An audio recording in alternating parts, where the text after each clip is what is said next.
Glória a Deus. Uma alegria, irmãos, estar aqui. Eu acho que você não tem dificuldade se eu perguntar para você o que é isso aqui. É uma Bíblia, né? Nós estamos acostumados com a Bíblia assim impressa. O que é isso aqui? Sabe? Tem gente que fala que é um radinho, né? Mas isso aqui é uma Bíblia. Vou ligar para você ouvir.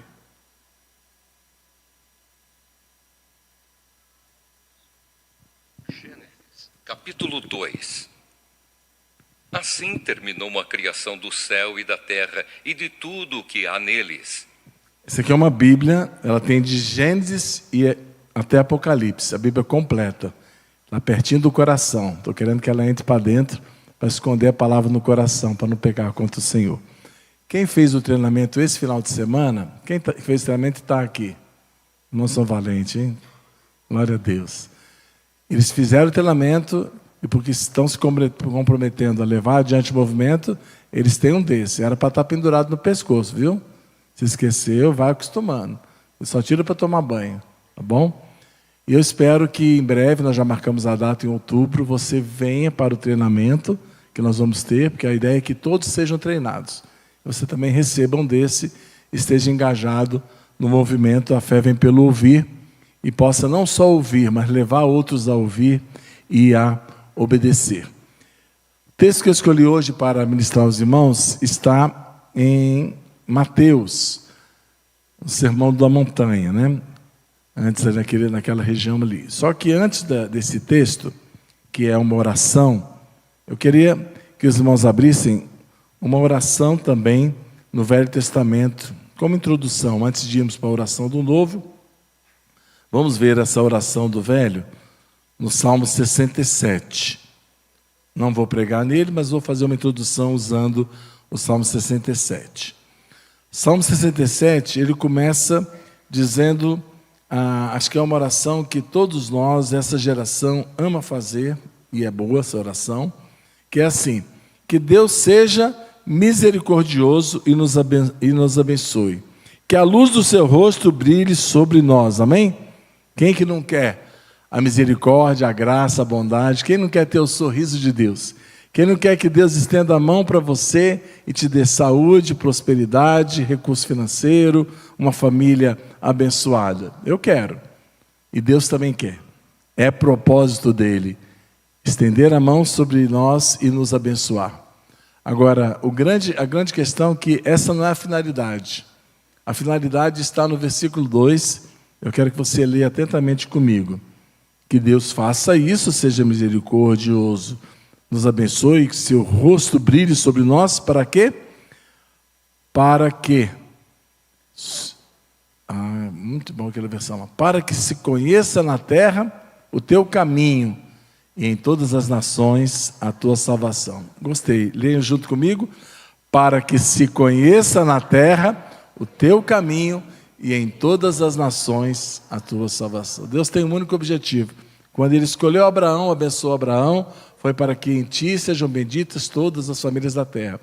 Quando Ele escolheu a igreja e abençoou a igreja, assim como Ele abençoou o povo judeu, assim como Ele abençoou a igreja, tem um objetivo: para que Ele, o caminho dele, o nome dele, seja conhecido em todas as nações da terra.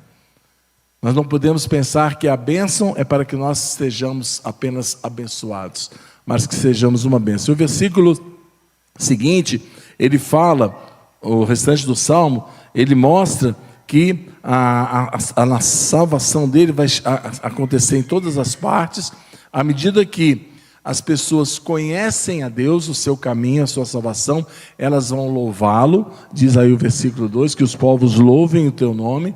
O mundo todo vai cantar de alegria, vai se exultar, vai ter prazer no Deus da nossa salvação. Eles vão temê-lo, vão reverenciá-lo, vão adorá-lo. Então o propósito de Deus ser conhecido é para que as pessoas falem bem dele, louvem o nome dele, se alegrem nele, reverenciem e o adorem, e o nome dele seja exaltado entre todas as nações. E ele termina dizendo também que os povos louvem.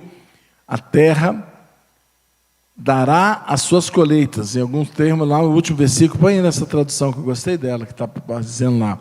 versículo 6. Na outra tradução diz: a terra deu. Melhor essa do que a terra dará. O salmista dizendo assim: a terra deu o seu fruto. Ou seja, a bênção veio. A bênção chegou. Deus nos fez prosperar. E o nosso Deus nos abençoou.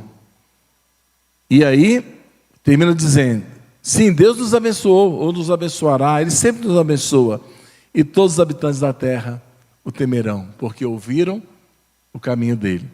Então, o ciclo se completa quando nós somos abençoados por Deus, recebemos a bênção, essa bênção gera em nós um ide às nações, para que eles conheçam o caminho do Senhor, conhecendo, vão louvar, vão adorá-lo, vão reverenciá-lo, vão se desfrutar dele, e nós cumprimos a nossa parte. O salmista termina dizendo: Deus abençoou e todo mundo foi alcançado. Então essa é o Salmo 67. Agora vamos lá para Mateus, capítulo 6. Eu costumo dizer assim que os ingredientes você já conhece, né? Já conhece aqui, todo mundo aqui conhece a oração do Pai Nosso. É o ingrediente da mensagem. Apenas vamos procurar ter, não uma visão missionária, mas a visão de Deus. O olhar de Deus, de Jesus, quando Ele escreveu isso aqui. Diferente do que nós muitas vezes usamos essa oração, nós vamos agora penetrar no coração de Deus para entender o que Ele quer dizer com essa oração aqui. Sabe por quê? Eu tenho percebido que nós oramos o Pai Nosso. Mas como é que nós oramos o Pai Nosso? Quando é que você vê a oração do Pai Nosso ser orada? Lembra aí? Antes do jogo de futebol? Dá as mãos e fala assim: Pai Nosso está no céu, santificado seja o seu nome, amém, vamos ganhar o jogo? Vamos embora. Já fiz a minha parte, agora Deus abençoa para eu ganhar o jogo. Não é isso? Você ora o Pai Nosso antes de uma operação, antes de fazer uma prova no Enem, antes de fazer uma prova do concurso. Então, eu vou fazer a minha parte, eu vou orar. É a minha religiosidade. E Deus vai me abençoar. E só. Não é isso? Ou seja, parece que nós queremos a bênção de Deus para os nossos planos e propósitos. Mas não é nada disso que essa oração diz respeito. Essa oração, ela fala de, em vez de trazer Deus para abençoar os nossos planos, fala de nós entrarmos no coração de Deus e entender o que Ele quer, o propósito dele, ou seja, em vez de Deus trazer Deus para a terra, para Ele resolver os nossos problemas, nós é que vamos nos elevar até Deus para reinar com Ele e fazer a vontade dEle, cooperar com Ele no plano eterno dEle. Estão me entendendo? Então o que nós vamos ver nesse salmo? Nós vamos ver o propósito de Deus para as nossas vidas, para a sua vida, para a igreja, e vamos ver como é que Deus nos dá condições para realizar esse propósito. Por isso que a mensagem chama propósito e provisão. Então vamos ver então os ingredientes da nossa receita, da nossa janta dessa noite, né? Da nossa comidinha espiritual. Você pode falar comigo aí, vamos colocar lá no quadro o versículo 9, Mateus 6, 9, que a gente pode ler junto na mesma versão, porque eu sei que cada um sabe de uma versão diferente, mas é o Pai Nosso que está no céu. Então vamos orar? Portanto, orem, vamos juntos? Portanto, orem assim: Pai nosso que estás no céu, santificado seja o teu nome, venha o teu reino, seja feita a tua vontade, assim na terra como no céu. O pão nosso de cada dia nos dá hoje, perdoa-nos as nossas dívidas, assim como nós também perdoamos aos nossos devedores. E não nos deixes cair em tentação, mas livra-nos do mal. Pois teu é o reino, o poder e a glória para sempre. Amém. Então essa é a nossa mensagem dessa noite, é o conteúdo. Eu gosto de traduzir, ou de resumir o esboço dessa mensagem, pensando de que nós temos duas partes nessa oração aí. A primeira parte, então, é o propósito, que vem com 3 pedidos, vem com 3 solicitações a Deus, né? A primeira parte fala sobre, deixa eu pegar a colinha aqui, revela o propósito, nos ensinando a pedir 3 coisas, e essas 3 coisas vão revelar o propósito eterno de Deus, né? E a segunda parte vai revelar, então, como é que Deus vai nos dar condições de que esse propósito seja realizado, que seja acontecido. Mas antes dele revelar o seu propósito, ele está revelando o propósito para um povo, para a igreja.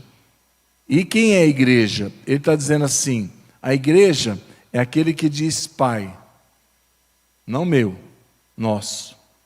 Por quê?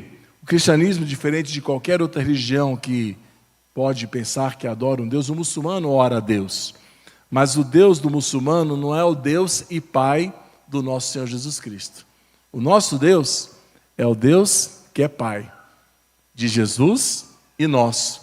É o Deus que olha para cada um de nós e fala assim, você é meu filho amado, eu tenho prazer em você. Você é resgatado, você é remido, eu adotei você, nada pode separar do meu amor.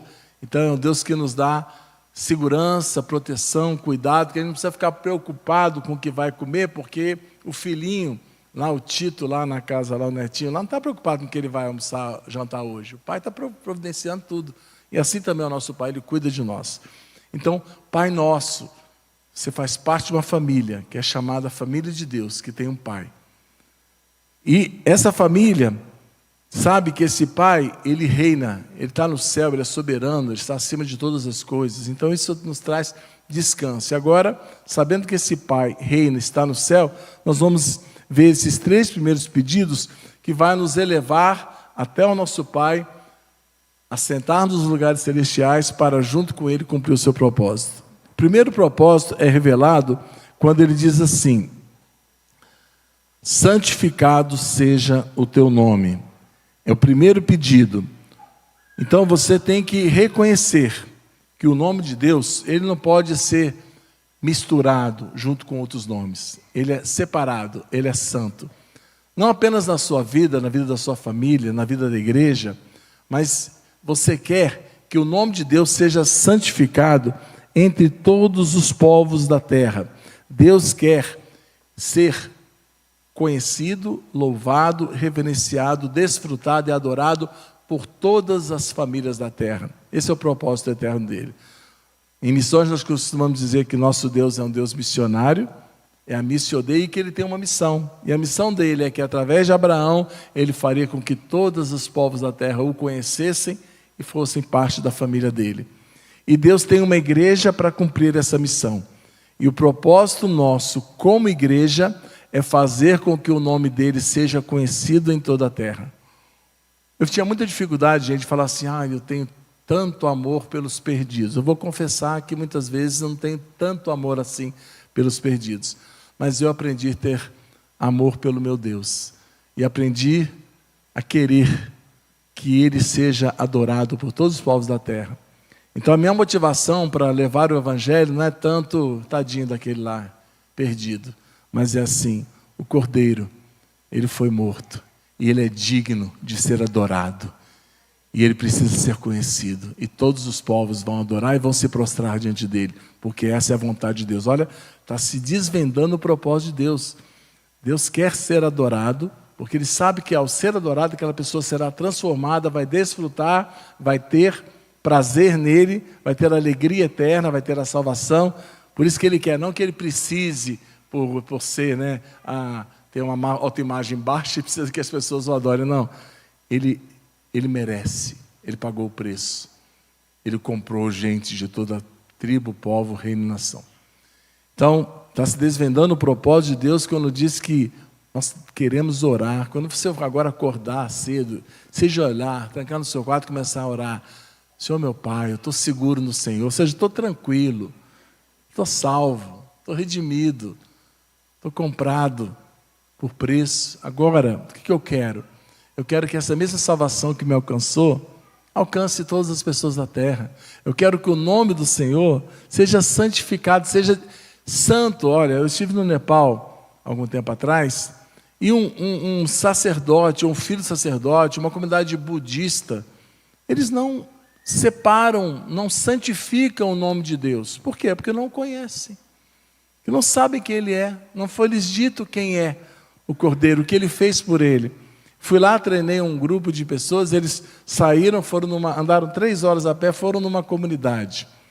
Chegaram nessa comunidade, eles levaram os projetores, a Bíblia em áudio, e eles entraram de casa em casa e começaram a mostrar os vídeos, a fazer a contação de história.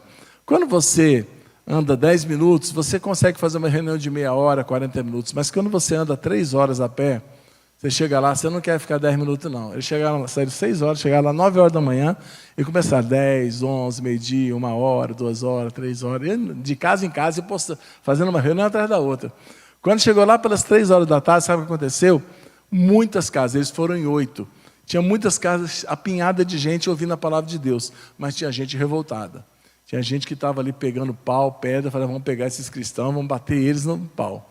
E na hora que eles estavam se preparando para entrar nas casas, ou pelo menos esperar eles sair para bater, sabe o que aconteceu? Numa das casas, um homem que estava assistindo um dos vídeos, viu Jesus curar os 10 leprosos. Sabe o que aconteceu? Aquele homem era leproso há 12 anos, foi curado instantaneamente. E ele saiu pulando pelo povoado, gritando, estou curado, estou curado. E o povo que estava querendo lá invadir para bater no pessoal, o que aconteceu? Olha, eu estava vendo um Jesus e ele me curou. Jesus não dividiu a glória dele com ninguém, não foi um pregador que foi lá, foi Jesus lá no vídeo e o cara saiu curado. Sabe o que aconteceu? Largaram paus, pedras, entraram dentro das casas, ficaram até escurecer, acabou a energia, acabou a bateria do material. Depois que acabou, eles ficaram mais 2 horas orando por aquele povoado. Ali tem 77 famílias, naquele povoado. O líder falou assim, nós queremos que vocês voltem, nós queremos conhecer essa história toda. E ali nós abrimos 12 pequenos grupos de audição. Depois de um mês, mais ou menos, eu recebi um testemunho de um senhor de 105 anos de idade. E ele falava na língua dele, nós conseguimos traduzir, legendamos, ele dizendo assim, olha, eu estou muito grato, porque eu pude viver 105 anos para saber que Deus, existe apenas um Deus, e que Ele mandou o Filho dele para morrer na cruz em meu lugar. E que agora eu vou me encontrar com Ele, eu estou pronto, porque agora eu recebi, eu sou discípulo dele, eu sou servo dele, e agora eu posso me encontrar com o meu Senhor. Gente, 105 anos, nunca havia ouvido falar do nome de Jesus. 4 meses depois, batizamos 16 pessoas naquele povoado. E ali existe, então, um grupo de discípulos de Jesus. E dessa maneira, nós temos viajado aqueles países ali. De 1 ano e meio para cá, nós conseguimos abrir 1000 pequenos grupos na Ásia. Podemos abrir milhares, irmãos. Podemos abrir milhares, se nós nos mobilizarmos. Eu costumo dizer que nós estamos muito bem na nossa inologia.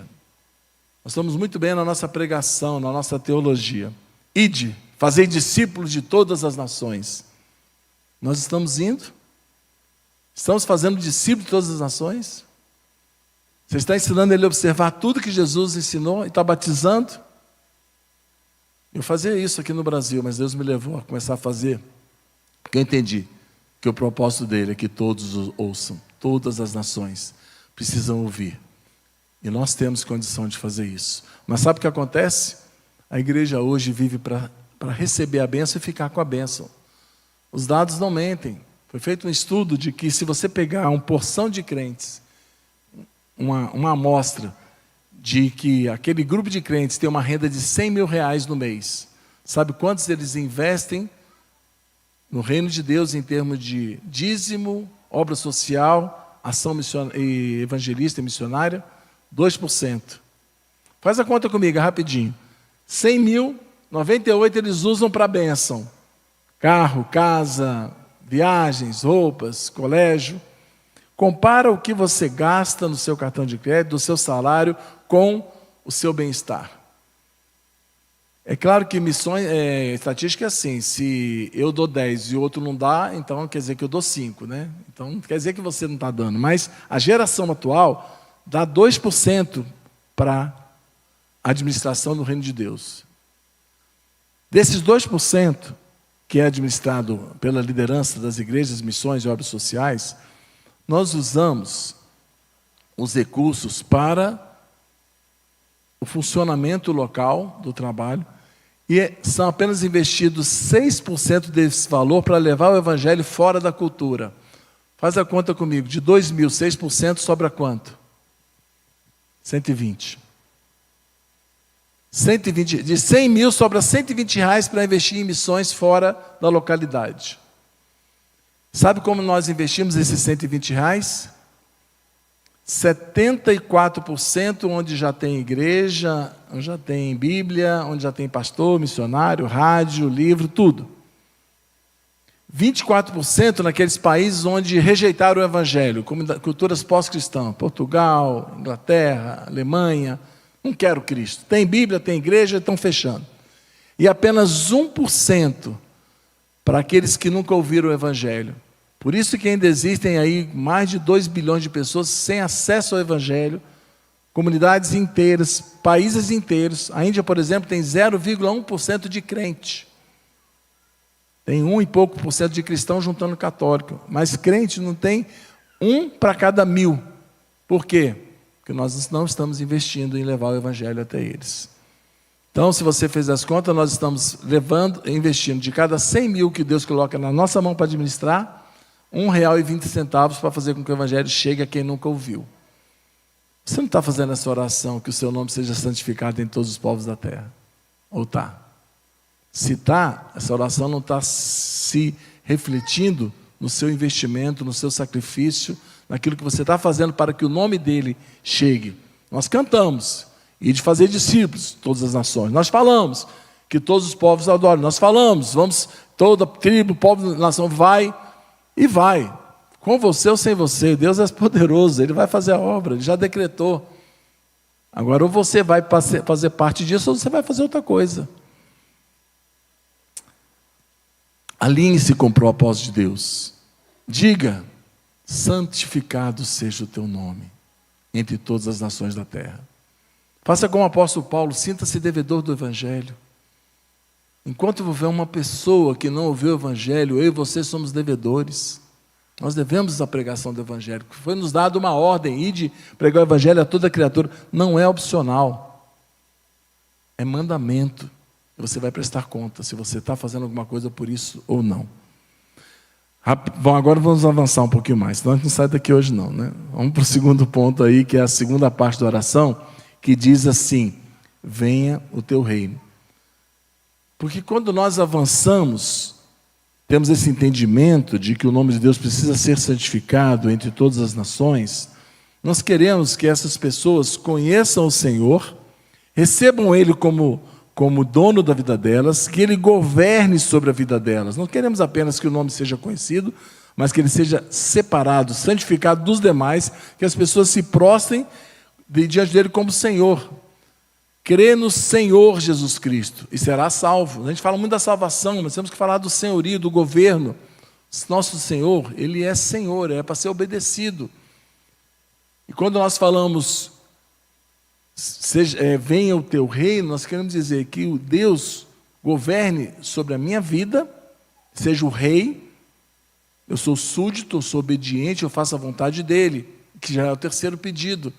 Quando você separa o nome de Deus como único, santo, quando você reconhece que Ele é rei, você agora vai viver debaixo da obediência do reinado dele. Você vai orar, seja feita a tua vontade.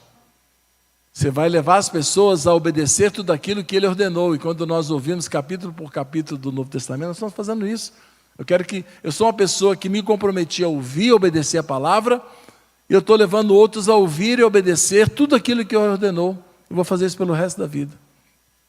Então a nossa oração, propósito de Deus, Ele quer que o nome dEle seja conhecido, adorado, louvado, nos confins da terra. Ele quer reinar sobre todos. E Ele quer ser obedecido. Então quando você entende que o propósito eterno de Deus é que todos os povos o adorem, que as pessoas se prostrem aos seus pés, você agora vai dizer assim, eu vou me envolver nesse propósito. Eu vou me comprometer. Eu estou aqui para isso. Esse foi o meu chamado. Deus tem um propósito e tem uma igreja para cumprir o seu propósito. E a glória de Deus vai encher a terra como as águas cobrem o mar. E a glória de Deus é quando uma pessoa se prostra diante dele, adora, é transformada e reflete quem Ele é. E é um espetáculo para o universo todo, ver no mundo todo, cheio daquelas luzinhas de pessoas que se prostraram ao Senhor, se renderam a Ele, estão obedecendo, e isso é a glória de Deus sendo revelada. A glória de Deus não está nos prédios que nós construímos, não está na beleza das músicas que compomos.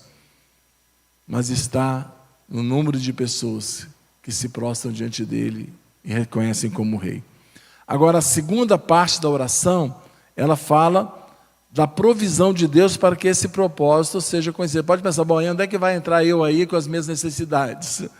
Não, veja bem, o propósito é ele ser adorado. Agora, a provisão para o propósito ser cumprido está aí. Você vai fazer 3 pedidos. Dá-nos hoje o pão para esse dia, perdoa as nossas dívidas e não nos deixes cair em tentação. Então vamos entender essas 3 provisões que Deus quer que são comportamentos que nós vamos ter, que vai nos alinhar com o propósito de Deus. Primeiro comportamento, primeira provisão, fala, dá-nos o pão para esse dia. Algumas versões falam, o pão, dá-nos o pão para este dia, dá-nos o pão nosso de cada dia, nos dá hoje. Então a primeira parte, quero que você pense comigo, o que significa você todo dia pedir para Deus que Ele dê o pão? Eu vejo que não é o pão de queijo, não é a broa, não é a pizza, é o pão, ou seja, o básico, o necessário. Não é o pão meu, não estou pensando em mim, para eu ter, consagrar, usar tudo e dar as migalhas. Isso é filantropia. Crente não é filantrópico. Crente é aquele que entende que o recurso que chegou a ele vem de Deus, ele depende de Deus, e não é para ele, é nosso. Por isso que o pão é repartido. Aquilo que veio para você não é seu. Vou falar de novo. Deus não abriu mão. Ele diz, meu é o ouro, minha é a prata, minha é a terra sua plenitude, o mundo que nele habita. Deus não abriu mão de posse de nada. Ele coloca você para administrar o bem dele. Então você não é o dono, você é o administrador. E aquilo que chegou na sua mão não é para você administrar para o seu bem, para a sua... você está construindo o seu reino. Você está tendo segurança naquilo que você comprou. Você está acumulando tesouros na terra para se sentir seguro. Por isso você tem que guardar. E você acumula, você junta, você luta para ter uma aposentadoria, para ter casa, para ter aluguel, para ter independência financeira. Veja bem, a sua independência está no Senhor, independer do Senhor. Por isso, quando você orar o pão nosso de cada dia da hoje, você tem esse entendimento que aquilo que chega na sua mão é para o propósito de Deus, é para repartir e não é para acumular. Se não preciso orar amanhã, Deus me dá o pão de cada dia. Ou algumas versões falam, me dá o pão do dia seguinte, né? Ou seja, de hoje o Senhor me deu, amanhã eu quero de novo. Mas sabe, essa geração acumula tanta coisa, que está mais precisando é pedir para Deus, fecha minha boca. Está precisando, Deus, ajuda a não comer. Eu tenho pão para os próximos 30 anos. Vender uma casa minha, eu compro comida, né? Não estou juntando nos celeiros lá, mas... estou abastado, não preciso depender de Deus porque vai vir amanhã. Porque você está guardando, você está botando confiança na sua poupança. Isso é muito sério, irmãos. Se nós não nos alinharmos com o propósito de Deus, você não vai precisar orar. Eu estou aprendendo. Aquilo que chega na minha mão não é para mim, é para repartir. Não importa o valor. Eu vou usar o mínimo para poder me manter e vou investir tudo no reino de Deus. E amanhã eu falo, Senhor, eu preciso de novo, que o de ontem, foi tudo no teu reino. Então você pode chegar a esse nível de oração, Senhor, o pão que vai chegar para mim, eu vou repartir, e eu preciso de cada dia depender do Senhor. Eu tenho aprendido a não querer ter independência financeira, mas liberdade financeira, é diferente. Independência você quer ter tanto que não precisa mais trabalhar. Você agora tem renda para ficar tranquilo. Liberdade é diferente. Liberdade, você sabe viver com pouco. E tudo aquilo que chega na sua mão é para repartir. Aí você está livre. Está livre de querer acumular, de querer juntar, de querer cada vez mais e mais. Você não come dinheiro, gente. Dá para viver com muito pouco. E o Senhor pode encher o teu celeiro de grãos. De grãos? Não. Eu falo, Senhor, eu não quero ser um celeiro cheio de grão. Que grão é morto. Grão apodrece. Grão estraga. Eu quero ter um celeiro cheio de semente para plantar. Então o Senhor vai dar sementeira para você. Recurso que vai nascer na sua mão não vai ser um grão para te dar segurança, vai ser semente para você repartir e plantar. Então, esse pedido tem que se cair na sua vida. Você tem que pedir todo dia: Senhor, me dá o pão que me alimenta e que alimenta quem está ao meu redor, que não é o pão meu, é o pão nosso. E dá hoje, e amanhã eu quero mais, e eu quero mais. Mas Deus falou, Ele promete dar semente a quem semeia. Deus vai fazer prosperar, porque você vai ser um canal de bênção. Antes de eu entender essas verdades, eu lutava muito, irmãos, para conseguir ter o meu pão. E quando eu entendi essa verdade, e comecei a praticar essa verdade, Deus tem dado a graça da gente, mesmo vivendo de oferta e sendo missionário, não tendo salário, a gente poder, hoje, repartir o pão e ajudar a ter mais de 80 missionários na Ásia, que através das ofertas que chegam na nossa mão, eles são alimentados. E eu falo: Senhor, eu quero poder ter grão, ter o pão para alimentar 1000 missionários em breve. Isso vai se cumprir porque é o propósito de Deus. Então, a primeira petição, você se libertar dessa ânsia de ter segurança nas coisas. Entender que, gente, você não vai levar nada daqui. Ela falou: nasci nu e vou morrer nu. Mas uma coisa eu descobri: eu não posso levar nada, mas eu posso mandar na frente. Já descobriu isso? Você pode acumular tesouro no céu. Isso foi a ideia de Jesus. Eu falo, pastor, que isso é o Celdex. Você mandou para o céu, chega lá, vai estar esperando lá. Mas para isso você tem que cantar aquela música com fé: eu sei em quem tenho crido e sei que Ele é poderoso para guardar o meu depósito até o dia final. O que você está depositando? Migalhas? O que sobrou? Porque tudo você consagrou para o seu prazer e acumular, e aí quando você vai entregar alguma coisa é aquilo que sobrou? Ou você oferta sacrificialmente? Pão nosso de cada dia dá-nos hoje. É um estilo de vida que entende que o nosso lar não é aqui, que entende que o nosso tempo não é esse, isso aqui é um ponto. Eu costumo dizer, a reta é a eternidade, a vida aqui é um ponto.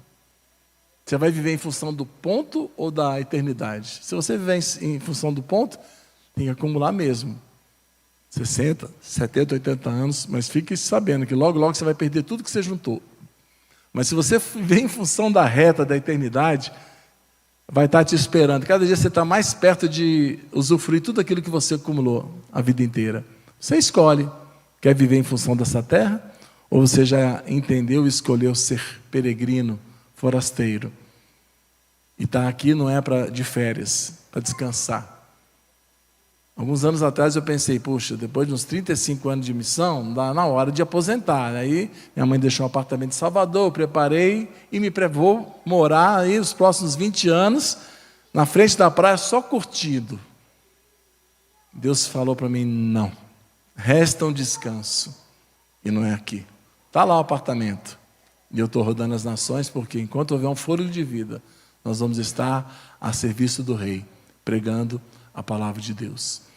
Então, irmãos, faça esse pedido ao Senhor. Senhor, eu quero me desapegar dos bens. Eu quero ter a alegria, como aquele homem que achou o tesouro, enterrou, vendeu tudo que tinha. Ele alegremente, ele se dispôs de tudo para comprar aquele campo. O reino de Deus é assim. Você abre mão de tudo. O pessoal fala: você abriu mão do BRB, de ser caixa para poder ser missionário. Meu irmão, eu só tenho uma vida, vou ficar o dia inteiro ali para ganhar dinheiro. Para que eu quero isso? Não, isso não é vida. A verdadeira vida é servir ao Senhor. Mas tem que ter uma decisão. O pão de cada dia dá hoje. Eu não quero depender do banco para me aposentar. Eu não quero depender de ter casa de aluguel para ter sustento. Eu quero depender do meu Deus. É Ele que me sustenta. E de maneira abundante. Porque a gente vive um tempo no deserto ali, um milagre aqui, outro milagre ali, um maná, uma codorniz, mas quando você entra na terra prometida, da abundância de Deus, a gente planta e colhe muito. Deus tem dado muito além daquilo que eu imaginava que ia ter como missionário. Nosso coração não está preso nessas coisas, mas Ele dá. Deus é bom e cuida de nós. Segundo pedido que você tem que fazer para você cumprir o propósito de Deus você precisa viver o Evangelho. O Evangelho é simples. O Evangelho é alguém que recebeu o perdão e vive perdoando. Recebeu a graça e quer que essa graça alcance as pessoas. Por isso perdoa as nossas dívidas, assim como perdoamos. Ou seja, Senhor, eu quero viver diante do Senhor uma vida pura, limpa, uma vida de confissão de pecados, viver na luz, de tal maneira que isso seja uma vida tão prazerosa que eu não me conforme em as pessoas viver essa vida miserável de falta de perdão, de falta de graça, de falta de ter um Deus gracioso dirigindo a sua vida. Então, é simplesmente, segundo pedido, eu quero viver a vida cristã. Eu quero ver uma vida cheia do Espírito. Eu quero saber perdoar. Eu quero saber receber o perdão. Eu quero viver a graça de Deus. E o último pedido que você precisa fazer para cumprir o propósito de Deus, além de você abrir mão dos bens, de acumular, da segurança financeira e alegremente investir no reino, além de desfrutar do amor e da graça de Deus, você tem que falar: Senhor, me livra da tentação, me livra do mal, não me deixe cair em tentação, mas livre do mal. Eu lembrei agora de um cara, perguntou para ele: você tem medo de alguma coisa? Tem medo de nada. Não, de uma coisa só eu tenho medo. E o que você tem medo? Olha, eu tenho medo do malamém. O que é malamém? Não, minha mãe ensinou, desde pequeno a gente já se livra de todo o malamém. Então eu sempre tive medo do malamém. Mas não é esse malamém que eu estou falando, não. O mal que nos cerca, a tentação que o diabo vai colocar na nossa vida, ele coloca essa vida. Você não pode cair na tentação. Tentação de você viver no conforto da graça. Irmão, como é bom você ser crente, viver perdoado, ser próspero. Como é bom você ter uma igreja abençoada, ar-condicionado, mensagens, amigos. E você fala: benção demais, bom demais. Só que Deus nos chamou não foi para isso. Existe uma batalha sendo travada. E ela não está aqui não. Ela está nas fronteiras dos povos que nunca ouviram o Evangelho. E nós não podemos cair na tentação de ficar aqui juntando soldados, armamento, barricadas, para ficar aqui. Em vez de abrir mão de filhos, de bens, de planos terrestres, para enviar guerreiros à batalha, o missionário hoje, ele tem que ir às próprias custas. É como um soldado que vai lá, trabalha, compra uma bala, vai lá, dá um tiro e volta para comprar outra bala. Porque a igreja caiu na tentação de ficar no conforto daquilo que o Evangelho produz, de bênção, de satisfação. Esse é o mal. É o mal de querer ser o dono do dinheiro que Deus colocou na sua mão. Alguns crentes fiéis falam: não, eu dou 10%, os outros 90% é meu. Não é seu. 10% você põe para a igreja de administrar, os outros 90% você deixa Deus administrar, que você é mordomo. Deus vai prestar conta. Um dia vai se ver, um dia que Ele vai prestar conta. O que você fez com o que eu coloquei na sua mão? O que você fez com o violão que eu te dei? O que você fez com a voz que eu te dei? Você usou para meu reino ou você usou para o teu reino? Para construir aquilo que você te dava alegria, paz, segurança. A tentação, irmãos, de querer prosperar para melhorar o nível de vida, ficar rico para ter mais, para ter um carro melhor, uma casa maior, mais um bem para poder render juros. Essa é a tentação que essa sociedade cai. Tentação de, em vez de pedir mais para dar mais, é pedir mais para acumular mais. Tentação de juntar tesouros na terra. Não que seja errado acumular tesouros. Pense bem, o errado é acumular no lugar errado. É bom acumular. Só que se você acumular aqui, vai perder tudo. Não pense nos próximos 30 anos. Pense nos próximos 3.000 anos. O que vai valer o que você fez hoje daqui a 3.000 anos? Tem uma história interessante de William Borden. William Borden, o pai dele era milionário americano, deixou herança para ele, ele foi para o Egito, montou uma missão para evangelizar os muçulmanos na China. Tudo que ele tinha, ele investiu lá. Pouco tempo ele foi lá e morreu de meningite. E na lápide lá do cemitério, lá no Cairo, tem lá: William Borden. Não dá para entender essa vida a não ser a luz da eternidade de Jesus Cristo. Poucos metros dele tem um outro túmulo, Tutankhamon. Morreu com 17 anos. Faraó no Egito. Todo o ouro que ele pôde, ele juntou na pirâmide dele. acumulou tudo que ele conseguiu. 3.000 anos depois descobriram a pirâmide, pegaram o ouro todinho que ele tinha. Quem foi esperto? William Borden, que jogou tudo para o céu, ou Tutankhamon, que acumulou tudo para si? Quem é que está usufruindo riquezas eternas? Então não é só inteligente você servir a Deus. Ninguém que serve a Deus está pensando em perder, não. Eu não estou pensando em perder. Eu estou pensando em ganhar. Mas ganhar aquilo que é eterno, que é duradouro. Livra-nos do mal, de viver em função dessa vida, desse século, desse tempo. Livra-nos do mal, livra-nos da tentação. Esse é o mal da igreja. É o mal de querer construir o seu reino. Talvez a sua denominação, se tornar o seu nome célebre. E o texto termina dizendo: o teu é o reino, teu é o poder, tu é a glória. Eu não quero construir um reino para mim. Eu não quero construir um reino que me dê segurança. Eu não quero que a glória seja para mim. Eu quero chegar naquele dia e ouvir: servo bom e fiel. É a única coisa que vale. É trabalhar para uma audiência de uma pessoa só, que é o nosso Deus. Amém? Então eu queria que você, nesse momento, pudesse refletir. Você vai ter essa oração no seu coração, mas que você pudesse refletir no propósito e na provisão de Deus. O propósito de Deus é ser adorado por todos os povos. O propósito de Deus é ser rei de todas as nações. O propósito de Deus é que as pessoas obedeçam a Ele. E Ele está chamando você para se alinhar nesse propósito. Para dizer: Senhor, o que o Senhor colocou na minha mão, eu vou administrar para o Senhor. E eu quero depender do Senhor. Por isso, eu vou pedir cada dia a provisão do Senhor para eu repartir. Senhor, eu quero viver na Tua presença uma vida de santidade, desfrutar do Senhor e espalhar as boas novas do Evangelho. Senhor, eu não quero cair na tentação que o diabo está colocando diante de mim, de viver em função de sonhos carnais e egoístas. Só pensa em como vai manter segurança, só pensa no próximo carro que vai comprar. Tem coragem de morar numa casa aqui no DF. Eu vejo pessoas morando numa casa que vale 1,5 milhão, ele vai gastar mais 1 milhão para ter mais um quarto. E não tem coragem de botar uma nota de 100 na hora de ofertar. Sai da igreja, gasta R$200 no lanche, mas na hora de ofertar, pega a menor notinha e dá R$20 para Deus. Não se sacrifica.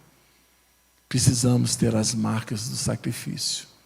William Carey Taylor começou o trabalho de missões modernas e disse assim: olha, eu vou descer no poço, mas eu preciso de alguém segurando as cordas. E aquele que está envolvido no reino de Deus tem as marcas na sua mão. A marca de quem está descendo, mas a marca de quem está segurando as cordas lá em cima. Quais são as marcas na sua vida de que você está se sacrificando pelo Evangelho? Fui ontem na casa de um amigo, Dr. Gilson Santiago, e eu vi naquela vida as marcas de alguém que está se sacrificando. Ele tinha uma fazenda, vendeu, transformou tudo em igreja no Piauí. Ele podia ter um carro, 2, 3 carros do ano na garagem. Tem lá um Tucson 2016, mas mora em Taguatinga, numa casa. Mas eu fui com ele lá no Piauí durante 10 anos, em centenas de cidades lá.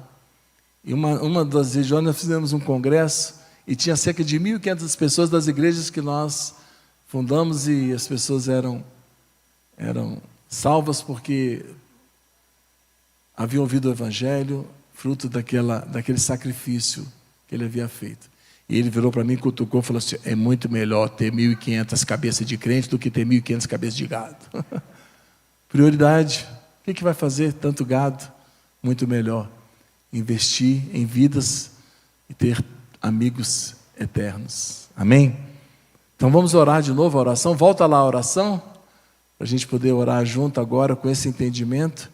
A partir de hoje, você, quando orar a oração do Pai Nosso, você vai se alinhar com aquilo que Deus quer fazer. E você vai dizer: Deus, eu quero pagar o preço para estar junto com o Senhor nessa hora. Vamos ficar de pé e vamos orar assim. Portanto, orareis assim: Pai nosso que está nos céus, santificado seja teu nome. Venha teu reino. Seja feita tua vontade, assim na terra como no céu. Pão nosso de cada dia nos dá hoje. Perdoa-nos as nossas dívidas, assim como nós também perdoamos aos nossos devedores. Não nos deixes cair em tentação, mas livra-nos do mal, pois teu é o reino, poder e a glória para sempre. Amém? Glória a Deus. Vamos orar. Senhor, estamos aqui como teu povo, dizendo que nós não queremos apenas ter a teologia certa, não queremos apenas ter os cânticos certos, mas queremos ter a vida certa, a vida alinhada com essas verdades. Que nós possamos, individualmente, como família e como igreja, ter as marcas de quem está alinhado contigo para levar o Evangelho a todas as nações, até que todos ouçam, e vamos pagar o preço para que esse Evangelho chegue no mundo todo, em nome de Jesus. Amém.